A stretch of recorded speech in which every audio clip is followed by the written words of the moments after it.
Sliding into your screen is not just any coffee can, it's a Roastar coffee can. Don't need thousands. Personalize just one in Roastar's Design Lab. No design experience needed.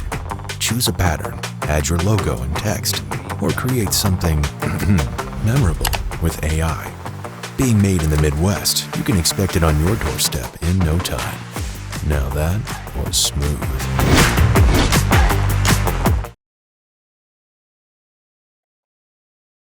Hey everyone, good morning. Welcome to the Coffee People podcast presented by Roastar Coffee Packaging.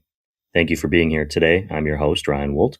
You can follow or subscribe to the show wherever you're listening, but you'll only find the bonus context, links, recaps, and more on coffeepeoplepodcast.com. Our guest today is Josh Taves. He's the founder and operator of Dialed Coffee Services, based in Grand Rapids, Michigan.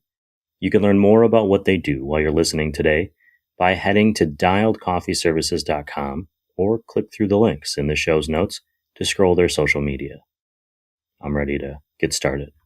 I have this cup of coffee from Roasted by MAMU Roasters in Hillsboro, Oregon. I brewed it at 16-1 on my Simply Good Coffee brewer on the counter over there. I had the chance to pop into the roaster recently and say hello to the former guest of the pod and owner, Carrie Elliott. This coffee that she shared with me has been quite lovely, and I hope that wherever you are, yours is just as good. You'll need it to best enjoy another episode of the Coffee People podcast. This one featuring Josh Taves, founder of Dialed Coffee Services.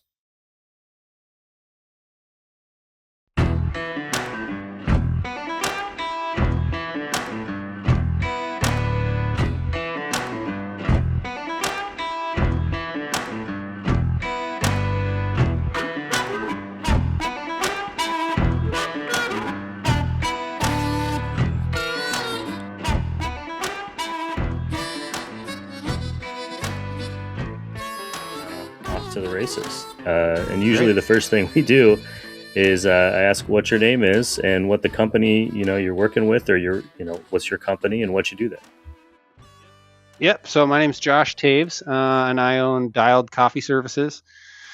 We're here in West Michigan, just outside of Grand Rapids. And we, it sort of is like my one-line pitch morphs from time to time, but lately, I've been saying we're barista-focused tech service. So we primarily offer equipment service and repair to the West Michigan market, but we also offer business consulting services, equipment sales, and barista training too.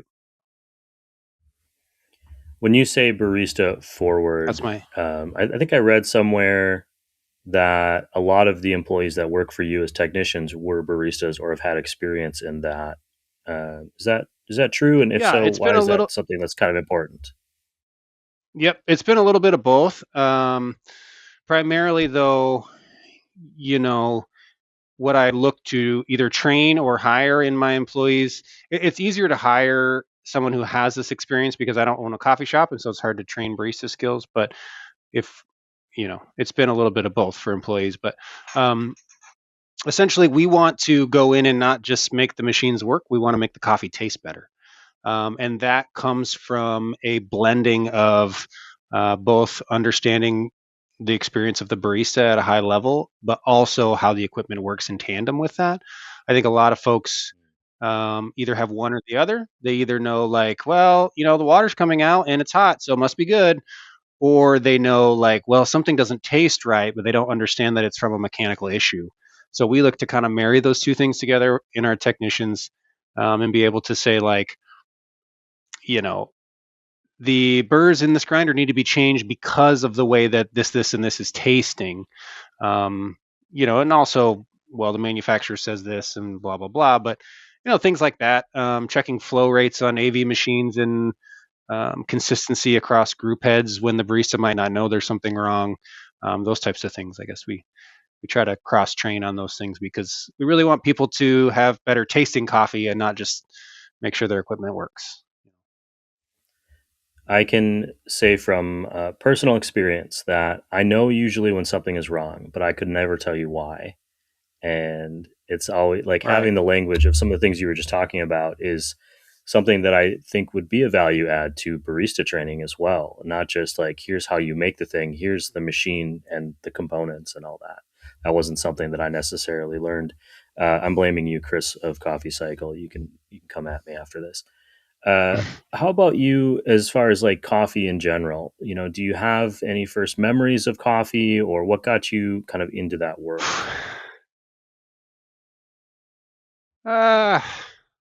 I don't know. It was by accident, I guess. I think you sent me that question before we started, and I remember I was thinking my first like memory of coffee. Everyone's got that, some sort of memory of their grandma giving them something that tasted like cigarettes, and I think I had the same kind of thing. It was at a Mimi's Cafe in Colorado Springs, Colorado. I don't think Mimi's Cafe is around anymore, but it was a little mini chain at one point, and she shared with me a sip of her black coffee, and I couldn't imagine why anyone would ever drink that. But from there, when I was 16, I needed a job. It was one of those, like, your parents tell you have to find a job. And my dad owned his own business, and he was writing some quotes. Everything was like pen and paper back then, mostly. And he was at a coffee shop, and he happened to be friends with the manager of the shop, her dad. So he knew this woman who was, she was like 4 years older than me or something, managing this coffee shop. And he was sitting there, and he called me while I was at school, and he said, "Hey, if you can be here by 3:30, they'll give you a job." And I said, "Oh, okay." Can't really say no when you got to get a job as a kid. So I showed up, and I worked there for like a year and a half, and ended up loving it, and just loving like the customer interaction, and I like making a game out of trying to see how many tips I could make, and that kind of thing. And the coffee was bad, but it was supplied by a local roaster who like cared and put some effort in, and we did a lot of things wrong there, but it was just cool. And from there, it was just a cool job to have, I guess. Yeah. And kind of from there, I went on to work at Starbucks for a while, and then kind of continued on. And that was when I was 16, I got that job. So I've been doing this for, I don't know, a long time. I'm tired. 20 years? A minute. 20 plus, 22 years now? Yeah, I don't want to. Coffee doesn't work after a certain I'm hesitating. I'm like telling myself, don't shake your finger and say, well, when you get to be my age. You said something that I think is really interesting, and something that I don't know if it happens anymore. I wish people would tell me if it does. But your dad was somewhere talking to a human being, and then called you and kind of had set up this job, and that's a very dad thing to do. But also that you were looking for a job at 16. And it feels like the jobs that were available to me, and sounds like to you at 16, just aren't available to kids anymore. And nor are they necessarily, if they were to apply, it would be through a computer. It wouldn't be in person. The idea, I used to print out 20 resumes at school and then go from business to business handing them out, trying to find someone who would pay me to make enough money to pay my car gas and insurance and stuff. Yep. And I worry that that's something that we've lost, is but the opportunity for kids to engage with strangers out of, fear, advancements of technology, or the need for money. And I'm ranting now. You start working in coffee and you kind of get this thing, but I'm assuming you go off into the world. You don't just stay at Starbucks, obviously, or at Mimi's. Yeah. What's your career path getting you to the point where you decide to become an entrepreneur? Yeah. I think there's multiple questions there, whether you realize it or not. But oh no, I do. I'm very bad about that. the entrepreneur thing, I think, I watched my dad, own his own business, and I learned from that. I also learned like some of the negatives and some of the positives, and kind of saw like it always excited me for one reason or another, but also I saw the things that I perceived to be mistakes in his business, and kind of like helped to learn, and always had this idea for like, what could I do better? Not because there's any animosity between me and my dad. We have a great relationship, but it's just like, always wanting to improve upon something, I think. And okay, so that's the entrepreneur thing. I think I did like a job shadow week in high school. Again, my dad set me up with someone that he knew, who owned like 7 or 8 Popeyes, like the chicken fast chicken food place. Yeah. He did a chicken place, yep. Which was hilarious because this guy was like a big health nut and wouldn't even eat his own food. But he owned all of these fast food restaurants, and he would like take me around, and he, showed me his office, and I hung out with him and made copies for a week or whatever. And I remember like he didn't really do anything, and like he drove a nice car and worked like really short hours and like just had other people do stuff for him. I was like, and so I remember asking him like, "What do you do here?" And he's like, "Well, I just do what my employees ask me to do at this point." I was like, "Oh, that's kind of a cool like vision for an entrepreneur." And I'm not that guy, at least not at this point, but I just always thought, I remember like thinking, "Oh, this is kind of a cool thing." And from that point on, I felt like I wanted to own my own business at some point. So that's one answer to one question. That's part the 2 other of question, 3, I think. Coffee. Sorry, were you saying something? I think I cut you off. No. I for some reason we're kind of staggered a little bit, so I was just following up and saying the third part of that was the coffee specific part as you were moving up through the ranks. Like what got you to the point right before where you are now? Yep. So I worked, at this little local shop for like a year and a half, and then started working at Starbucks because I was going to go to college and I could transfer stores with them. So it was like, I already had a job where I was going to be going to school because I started and then transferred. And I really actually, I don't know if they still do this, but at the time, they had a pretty robust education program. And I thought that was really cool. I never became a Black Apron, or I don't know if they still do that, but that was what it was called at the time. But, they would pay you to basically like take these classes and learn about coffee. And I thought that was pretty cool. And I was like, well, I get paid to not work sort of, and learn about something that I find interesting. So I started doing that. Eventually realized I was like kind of working at a fast food joint and was not, it became not for me anymore. But at that point I had 3 years of coffee shop experience and I was a college kid. So, all the other college kids that want a job at a coffee shop, like I was the one that could actually get the job because I had experience, right? So yeah, I worked at a different coffee shop, like local coffee shop to local coffee shop, 2 or 3 at a time sometimes, until I got to a point where I felt like I had a pretty solid knowledge base and I wanted to keep learning, but there was no one around locally that I felt like I could really learn a lot from. And so I think 2 things happened at that point.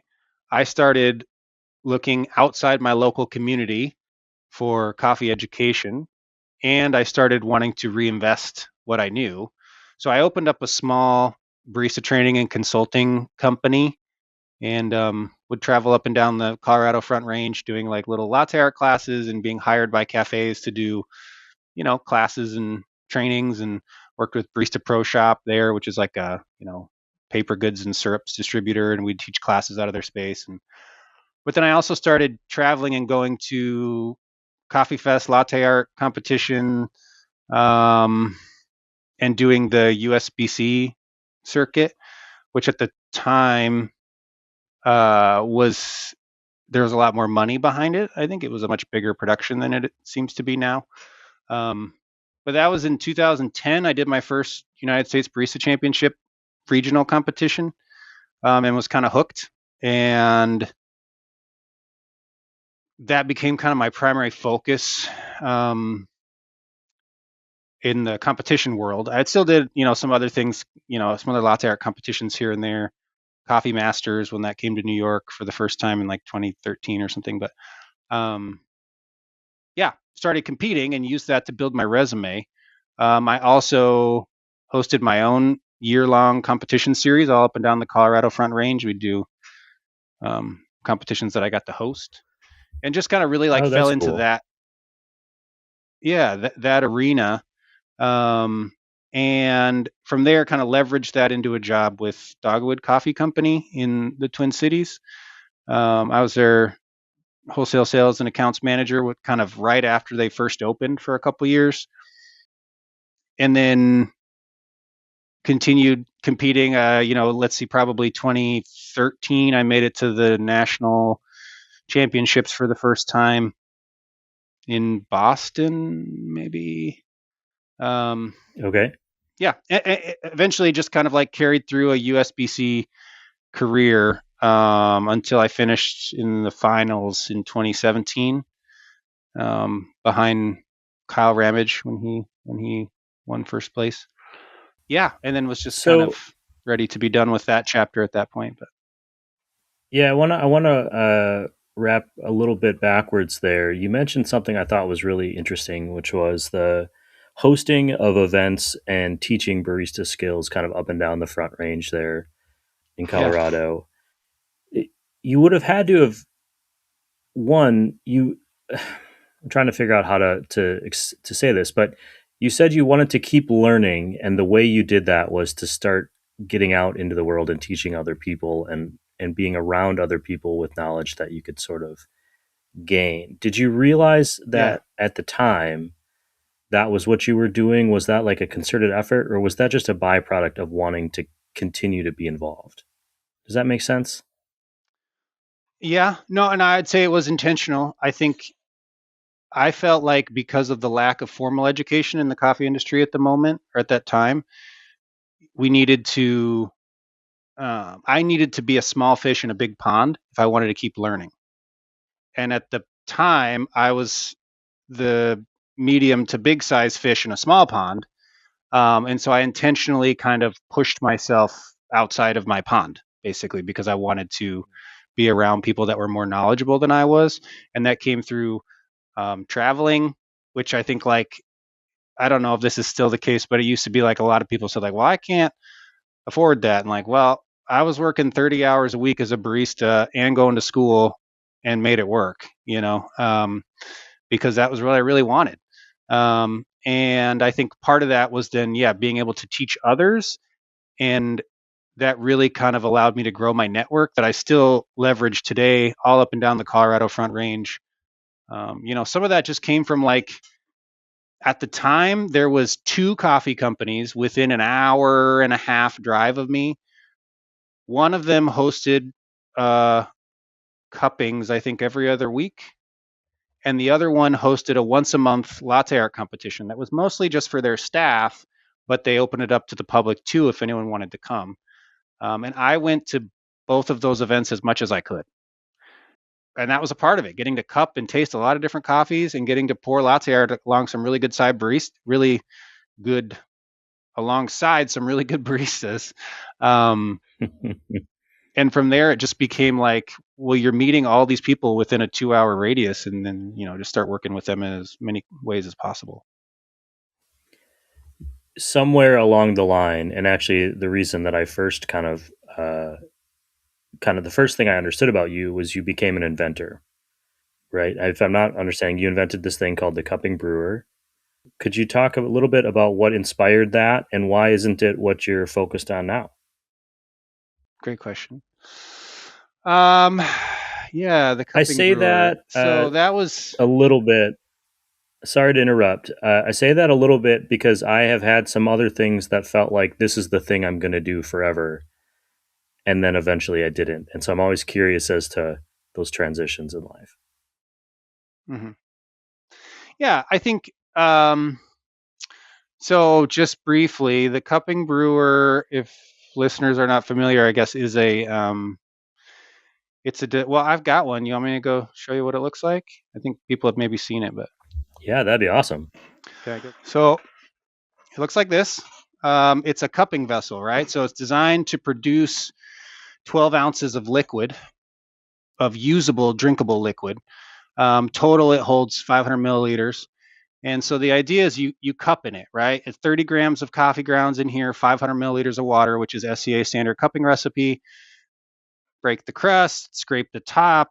There's a pretty shallow slope here, so all the grounds fall unimpeded down below. When you're ready to drink, you've skimmed the top. You'd normally go in with your cupping spoon and start slurping. You could just put this guy in here real gentle, and then you can hold it in with your thumb, and you can pour the liquid up here out, and everything below stays sealed. So you get just the liquid of the cupping without any of the grounds, and you can pour it then into a cup, right? That allows you to share in a hygienic way. It allows you to, share in public cuppings with people who maybe have never cupped before. And what I found, having led hundreds of public cuppings at this point, is that the spoon is often the biggest barrier to entry for folks that just want to enjoy the experience. But when you can show them the experience and they can still drink it from a familiar vessel, that really helps. So anyways, that was the idea. It's probably 15 years ago, come up with that. Well, no, I can say 2015 maybe. I built a prototype out of like copper pipe and valves and took it to a Barista Nation event. I don't think Barista Nation's around anymore, but they had like a inventor's idea competition. Yeah. And I took that and I won. And I remember at the time, Jordan Michelman, who's one of the founders of Sprudge, pulled me aside, and we were kind of friends at that point. And he's like, "Hey, man, do you have a patent on this thing?" And I was like, "No, I don't." I was kind of waiting to see if I got any traction. And he's like, "If you don't patent it, someone else is gonna, like, as soon as we send out this article." And I was like, "Oh, yeah, maybe I should do that." So figured that out in a hurry.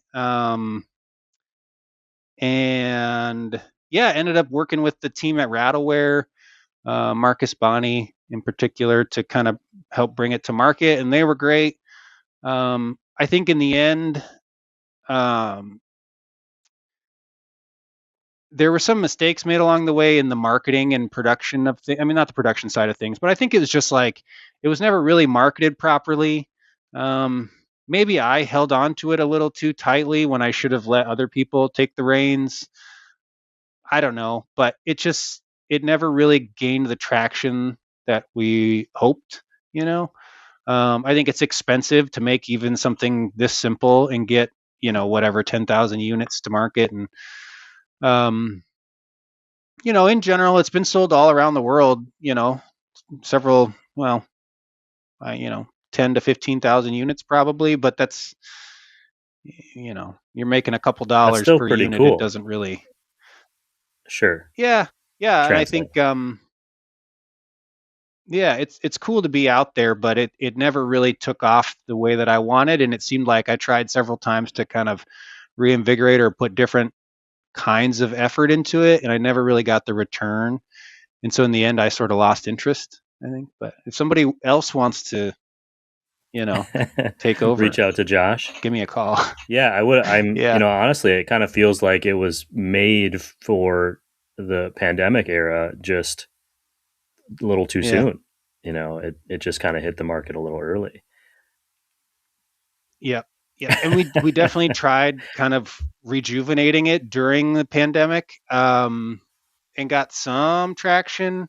But again, still we had some issues with the marketing and fulfillment that just sort of made it difficult.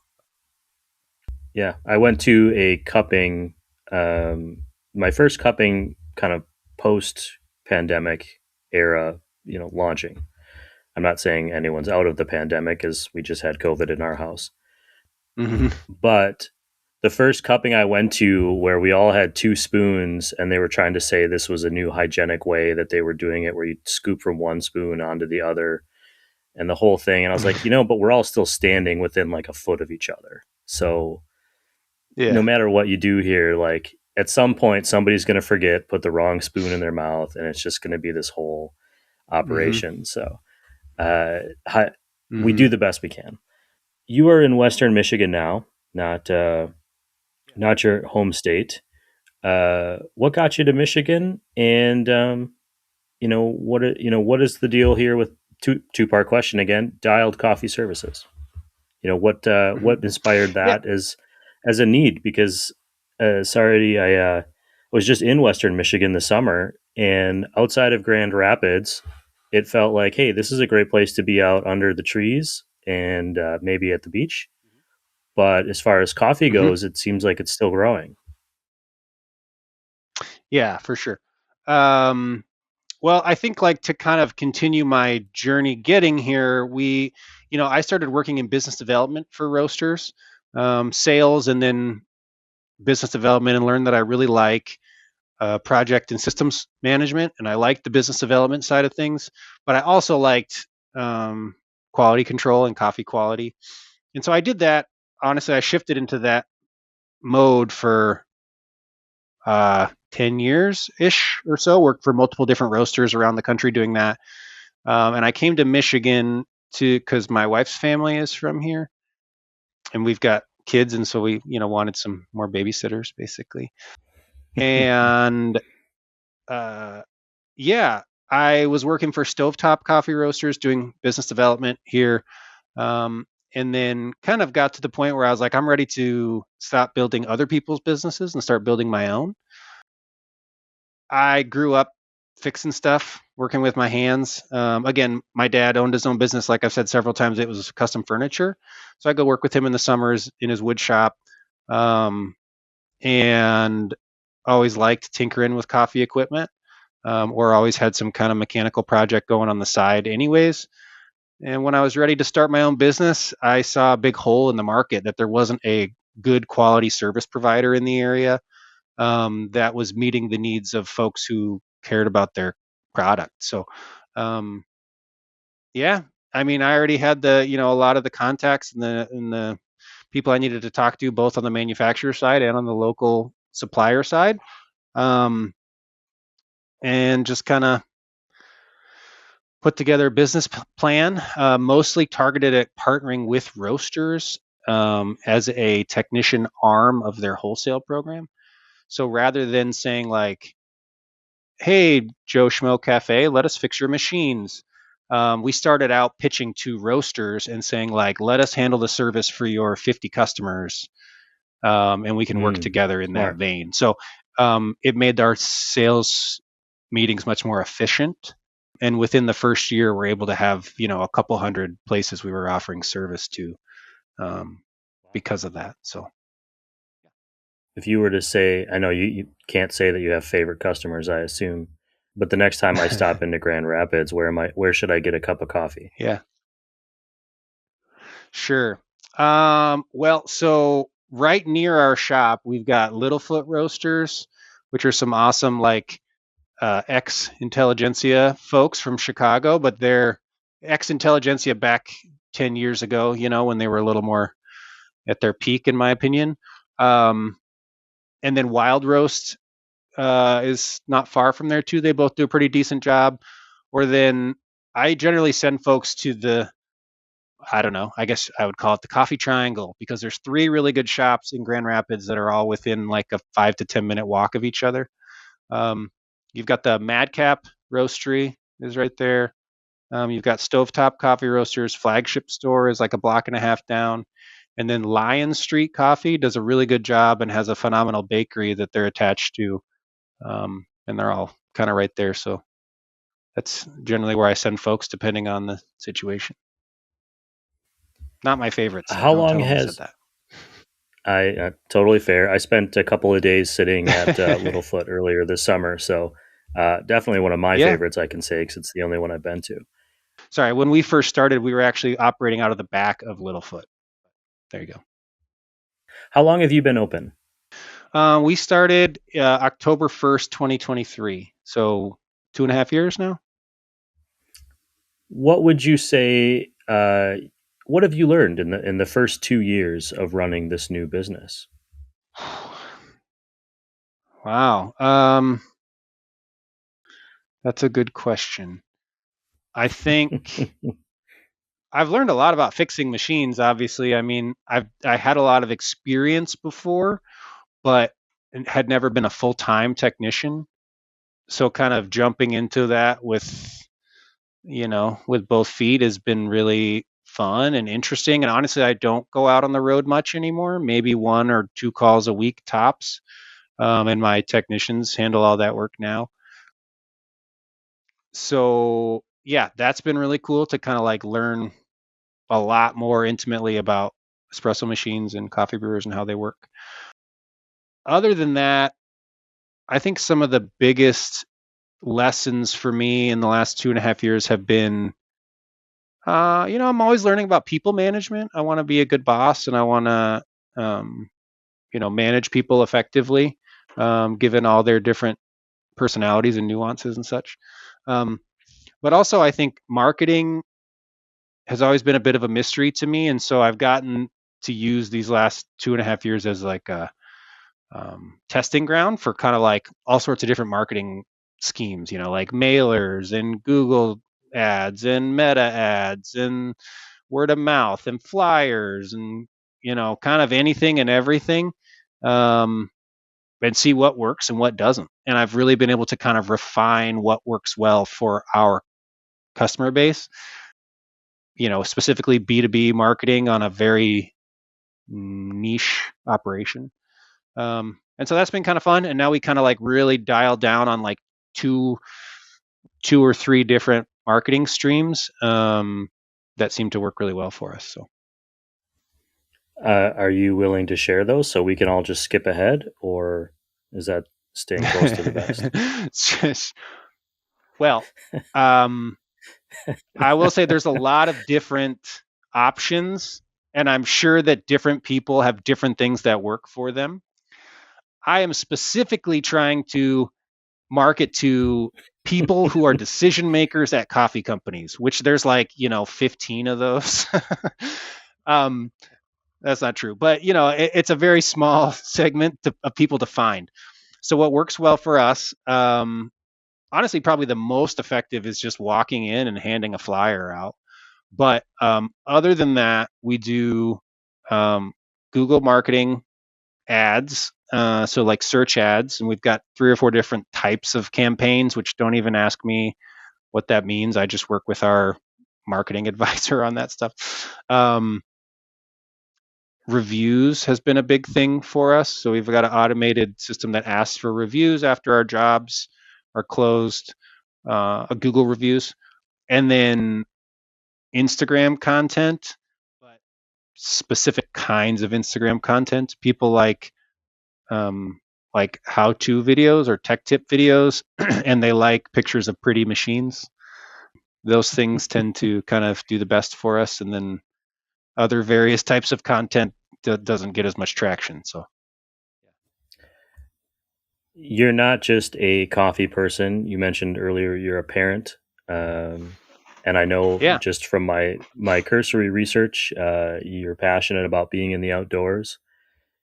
Where do you find overlap in your life? Has being a business owner allowed you to do some of those other things that are important to you? Where do you find your roles?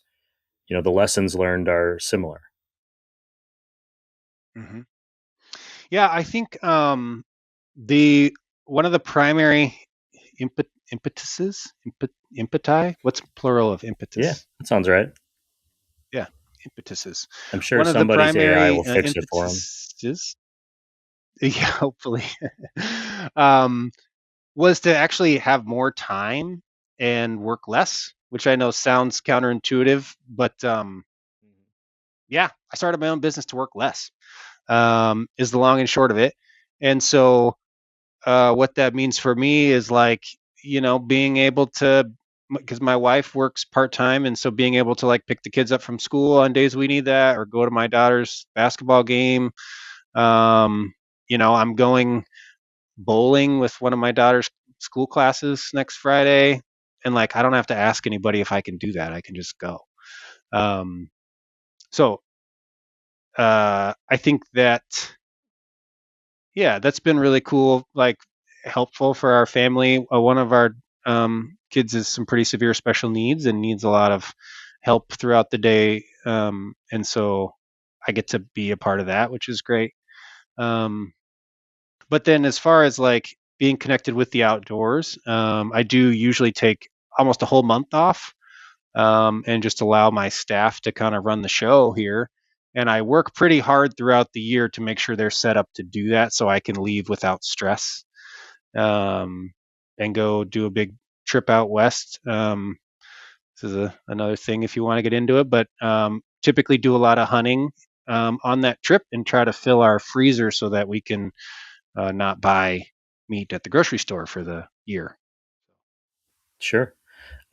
Why do you Different kind of find work. what does that time away do for you? Do you think that it makes you a better human, a better boss, a better husband?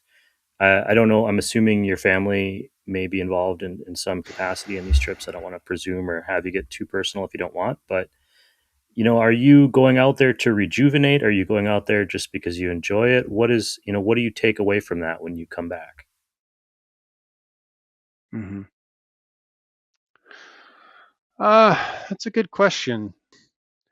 So typically what it ends up being is I go by myself, maybe meet up with some friends when I'm there for part of the time, maybe not. I think it really gives me a lot of time to kind of reflect internally and reset. I think, with kids, it seems like you can get so kind of in the weeds with the stuff and the siblings fighting and the, this, that, and the other thing. And it gives me time to kind of get above that and kind of give perspective of who I want to be as a parent. I think that the focus, like I said, is usually to where my food comes from is very important to me. And that kind of is a part of why my interest in the coffee is what it is.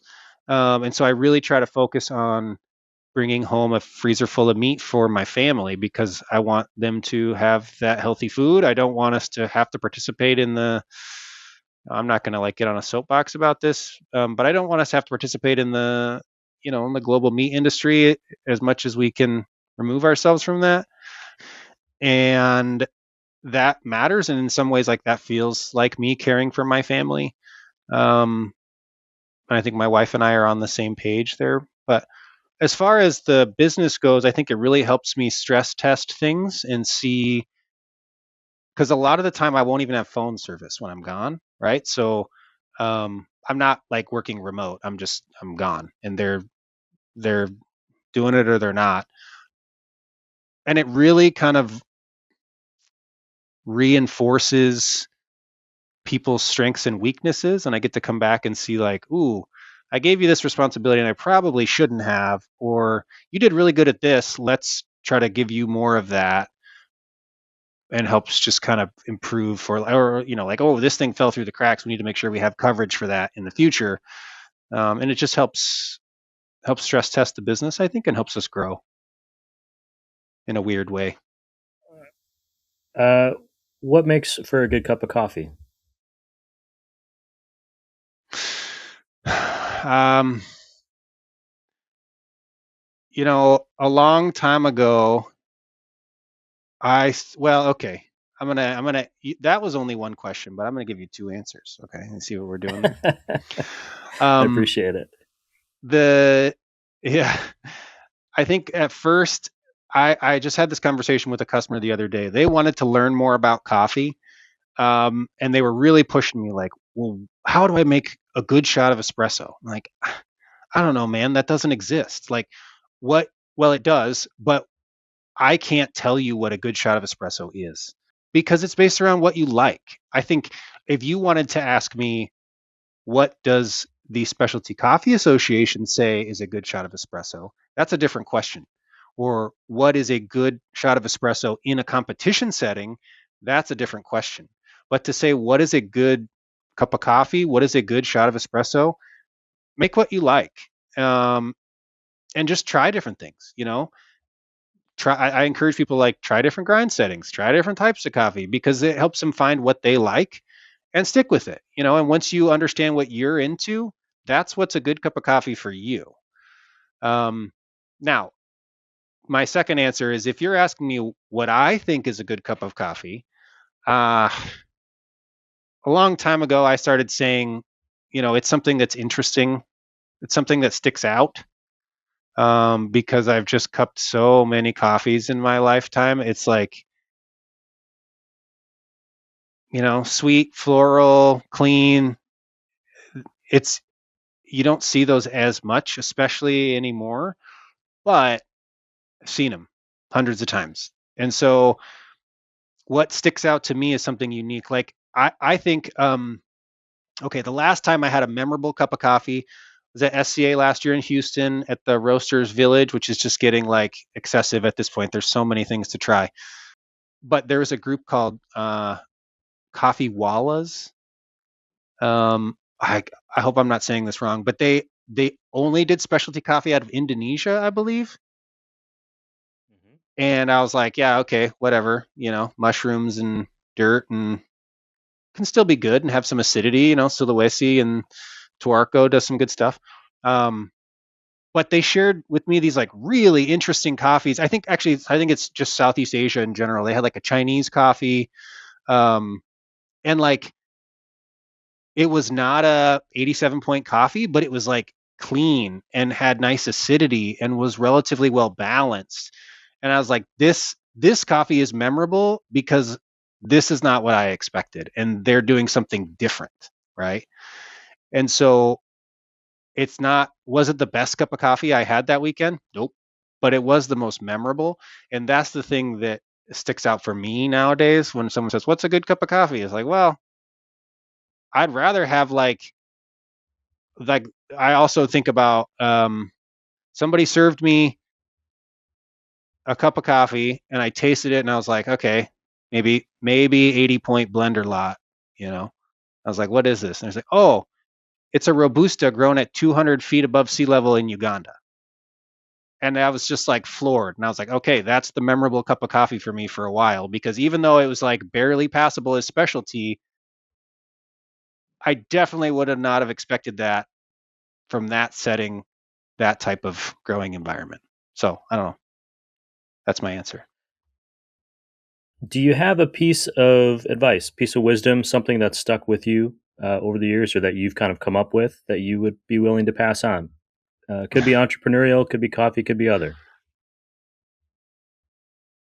I think a lot of people in coffee land forget that it's just like brown water. It's not your life force. It's not something to fight with people about. Um, don't take it too seriously. I think like it's okay to be really excited about it. Um, and it's okay to voraciously devour all the knowledge you can. I just really hope you don't find your being in coffee, because it'll probably let you down. Not that there's anything wrong with coffee. It's just coffee, I think is what I'm trying to say. Um, and yeah. I I want to make sure that we're coming up on 45 minutes. So, what comes next for Dialed Coffee Services? How can people learn more about it, or what is it that you would hope that people would take away from this show about the business that you're running? Well, I hope if you're in West Michigan that you call us for your coffee equipment needs. We go all the way to northern Indiana, and I hope that if you are a experienced technician in the Detroit area, that you call me and say that you're interested in being a remote technician for us on that side of the state. And I hope that we're able to connect with other like-minded folks around the country. Get on to servicelayer.com or servicelayer.coffee. They are a network of like-minded service technicians around the country, and you can connect with a service technician who is coffee quality and barista focused in your area, regardless of where you're at in the U.S. There, Oh, how's that's that? cool. That was perfect. It's like you've been doing this your whole life. When you walk into a coffee shop somewhere and they don't know who you are, so they're not trying to ply you with freebies and goodies, what is it that you order? Coffee. I used to like even try to like interpret the the specialty coffees or the pour over option for the day or whatever. And I still do that, but a lot of the time it's like a good coffee shop's going to have good batch brew. And if they have crappy batch brew, but then serve like a geisha on pour over, it's like, well, you're not really a good coffee shop then, are you? And I want to see what the place is capable of and what the baristas are interested in. And generally that's the batch brew for the day. So just order batch brew. What did we miss today? Anything else that we should share? I don't think so. I like where I'm at right now. I like done a lot of things in coffee industry, and I really enjoy owning my own business and feel very blessed and thankful to be able to be where I'm at and do what I'm doing and get to have the influence I do on the coffee industry around me, and fixing stuff is pretty fun. Good folks As everywhere, somebody everywhere in coffee world. as somebody who also has some white in his beard, yours is a very specific streak. I'm wondering if there's a trauma that we need to discuss on the air. I've got 3 kids. Okay, Josh, I really appreciate your time and sharing what you've done and where you're going with us. And I hope we get a chance to have a cup of coffee in person. Yeah, for sure. That'd be fun. Good to hang with you.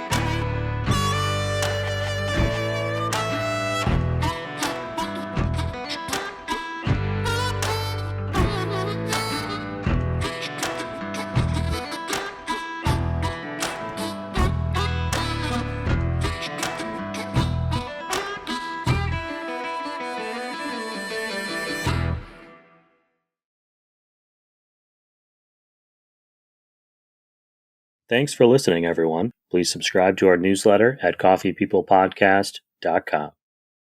Cheers.